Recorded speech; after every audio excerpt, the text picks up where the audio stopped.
It's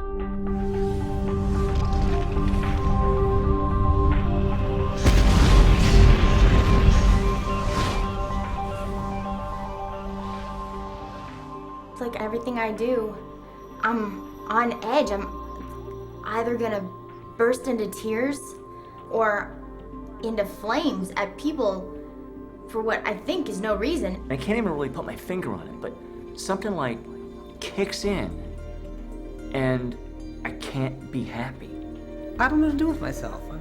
I can't seem to communicate how I want to, or people take what I say the wrong way. I feel like I know where I want to go, but I can't, motivate myself to do what I want to do, It's very frustrating because it feels like I'm me somewhere, but I can't get that out, or I can't express that. If you could be truly yourself, who would that be? If you could reach your full potential, what would you be like? There's a basic personality within each of us, and it's not some buried, unknown, or different person, but an intensity of all that's best and most able in you. Rational, intelligent, competent, productive, and happy. Able to make the best possible choices to ensure your highest level of survival.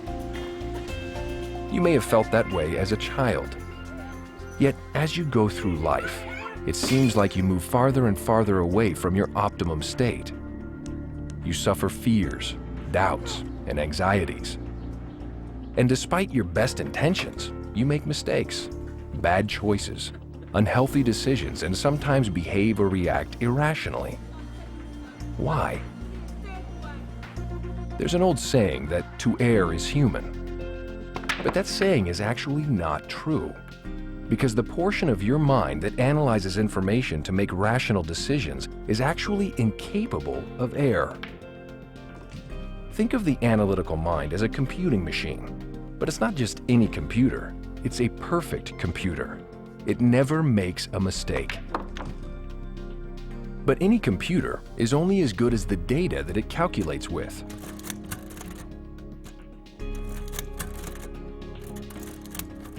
Now, imagine a calculator that's been tampered with so that the number 7 is permanently held down and always added into every calculation.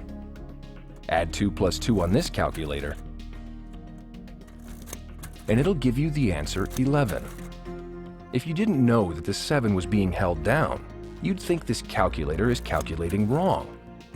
But in fact, it's actually calculating correctly with the data it's being given. 2 plus 2 plus 7 does equal 11. If incorrect data gets into the machine gives wrong answers. In the same way, the human mind is affected by incorrect data. When incorrect data is used by your mind to make decisions and solve problems, you compute or react in an abnormal or aberrated manner. The word aberration means a departure from rational thought or behavior. It basically means to err, to make mistakes. A person with aberrations is being irrational to some degree. Some label such behavior as having some kind of disorder.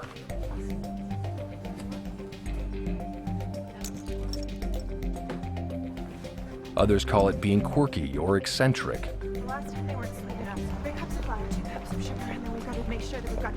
Or having faults or unusual habits.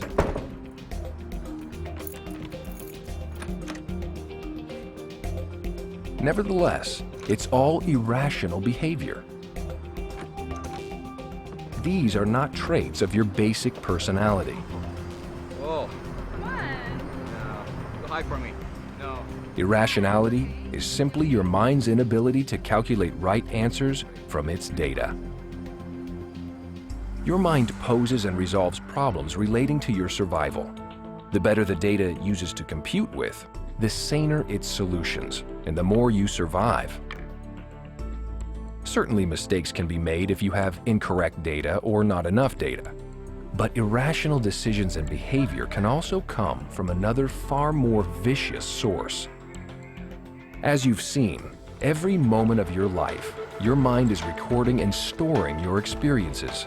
Every perception of every incident, including sight, sound, smell, feeling, taste, sensation, pain, rhythm, weight, and emotion. Most of this information is stored in the analytical mind, which is your conscious, aware mind that thinks, remembers, and calculates. But incidents that contain pain and unconsciousness are stored in a different part of your mind called the reactive mind, because it simply reacts without analysis.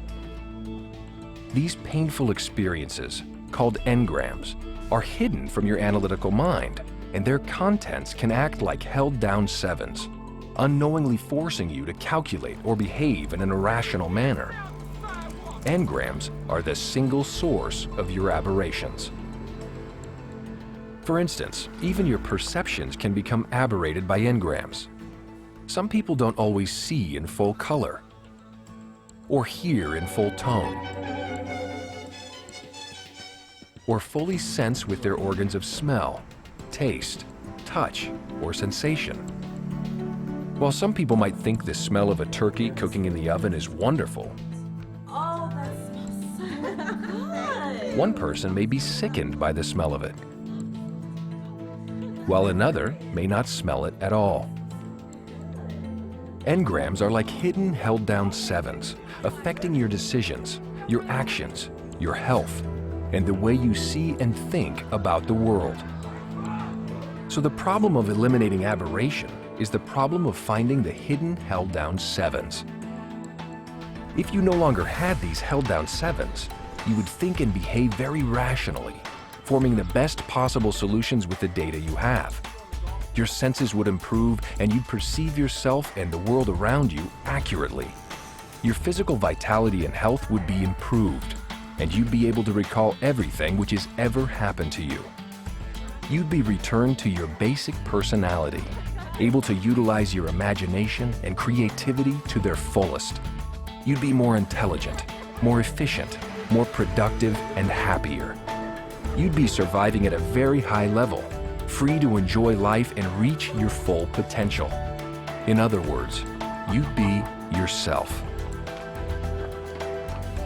Dianetics enables you to locate these hidden incidents and free yourself from their negative effects. A person who no longer has these aberrations is called a clear. The term clear comes from the concept of clearing the calculator of all its held-down sevens. A clear is sane, rational, able to enjoy life and be the best he can be. You can be clear. That's the goal of Dianetics.